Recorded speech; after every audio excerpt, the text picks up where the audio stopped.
Hello geometry, good to see you. We're doing something a little bit different this week because I'm doing something with students in class. So if you're in class, you should not be watching this.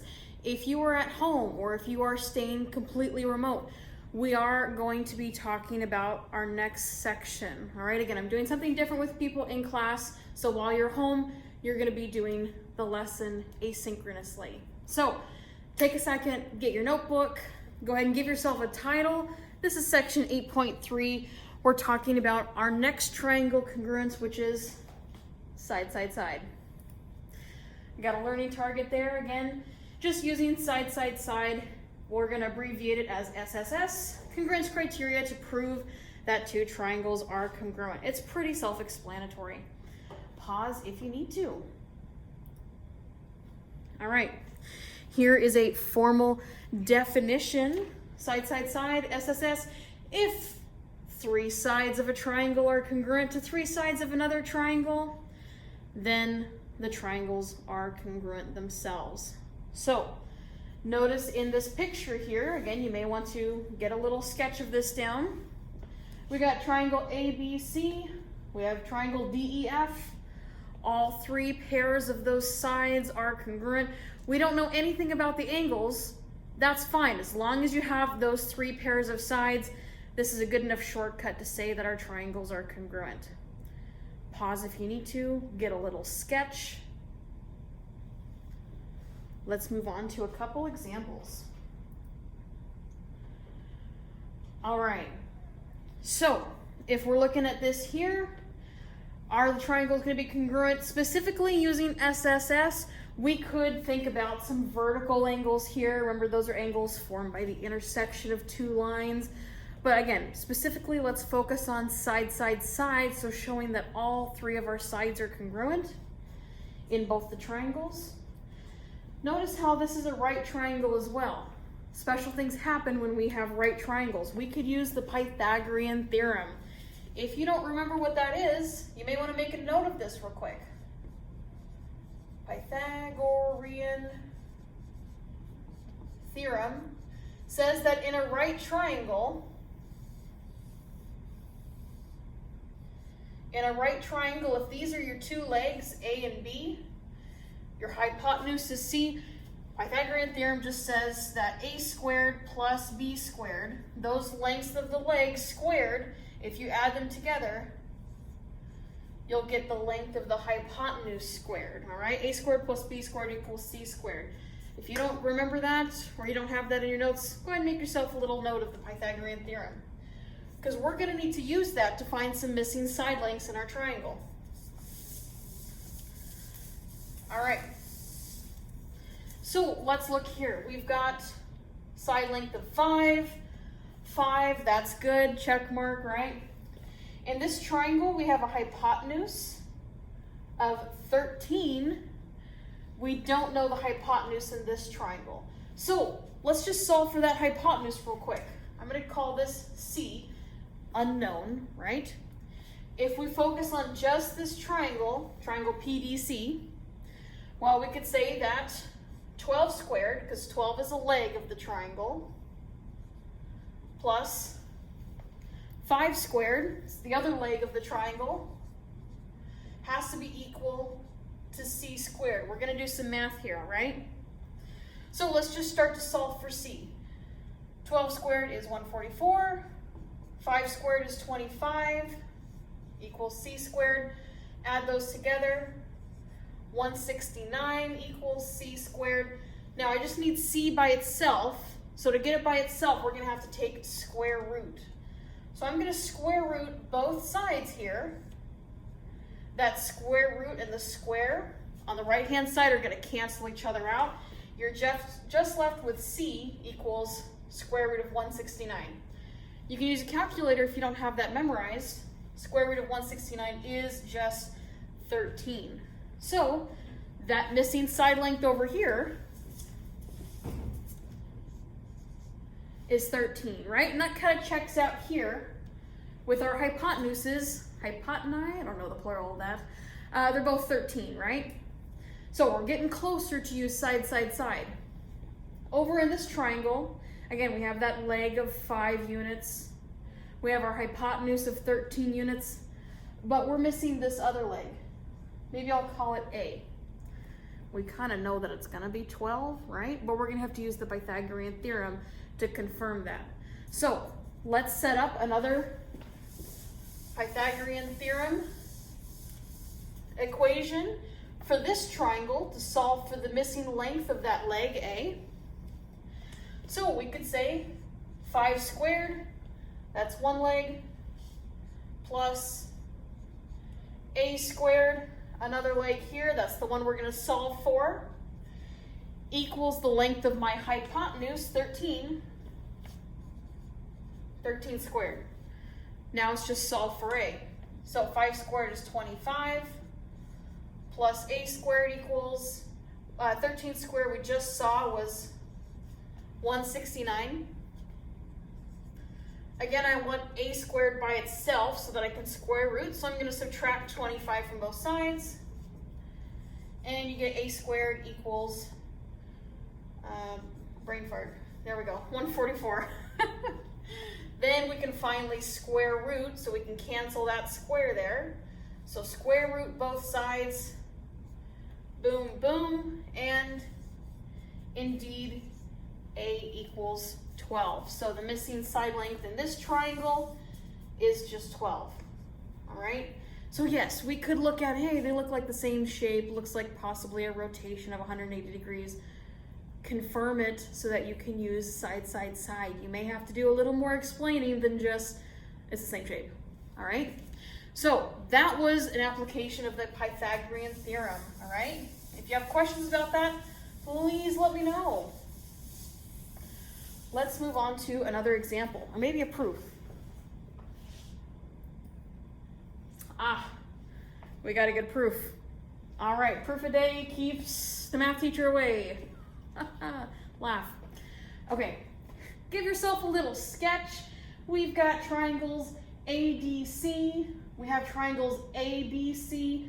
We also have this segment running down the middle, segment AC.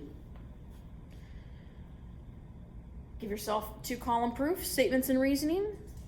Pause if you need to. Let's go ahead and get started. So step 1, again, start with what is given. Restate what you know. We know some things about some segments, right? So I'm going to write this out here, and as we write it, I'm going to add it into the picture. I know that segment AD is congruent to segment AB. All right, so AD right there, the segment AB. Also under that step, I'm going to say that segment DC is congruent to segment BC. And those are the other 2 segments on the end here. DC congruent to BC. So that was all just given.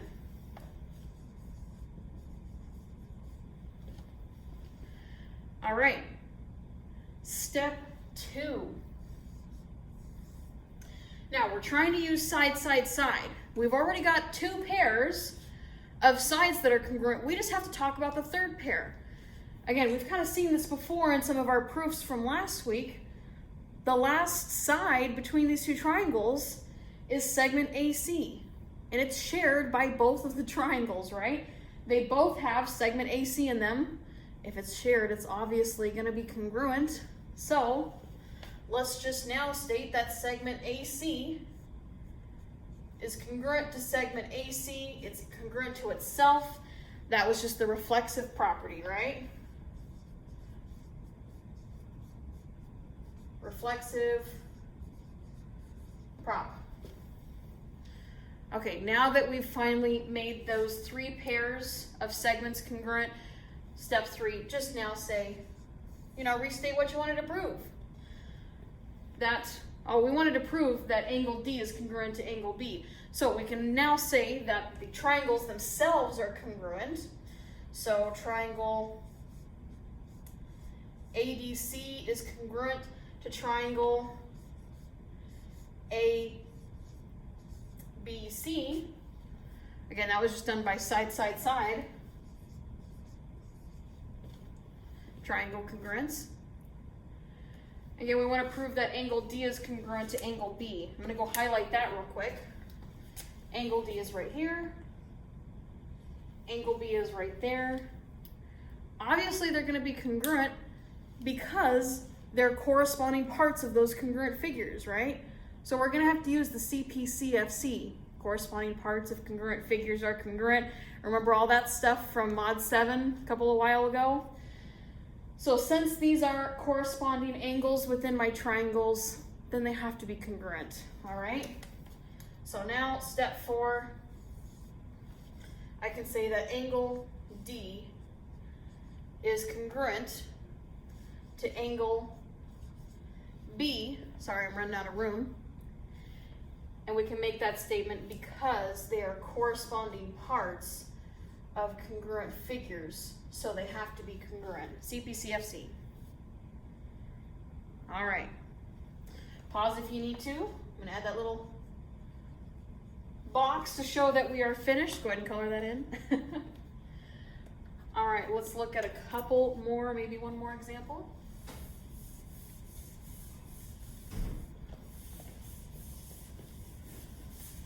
All right.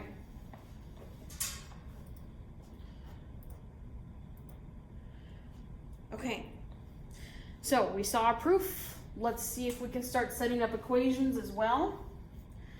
Go ahead and read through that. Micah designs a pair of triangular beaded earrings for an art project. The number of beads on each side of the triangle are given. For what value of x? Again, that's going to ask us to solve for a value of x. What value of x can you use the side-side-side triangle congruence theorem to prove that the two triangles are congruent? So here's our earrings, right? Looking between these two here, again, we want to have same amount of beads on each side. So we've got a segment here which has 12 beads on it, 12 beads on it as well. A segment with 10, a segment with 10. So that's two pairs of segments that are already congruent. Now we just have to look at that last part. 2x plus 2, an expression with an unknown value, x, and 5x minus 7, right?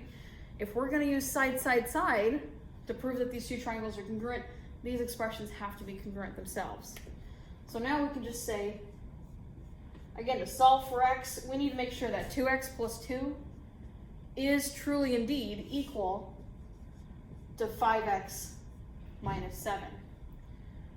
All right, and then we can just solve. So I'm going to get my variables to one side. I'm going to minus 2x from both sides. That leaves me with 2 equals 3x minus 7. Add 7 to both sides.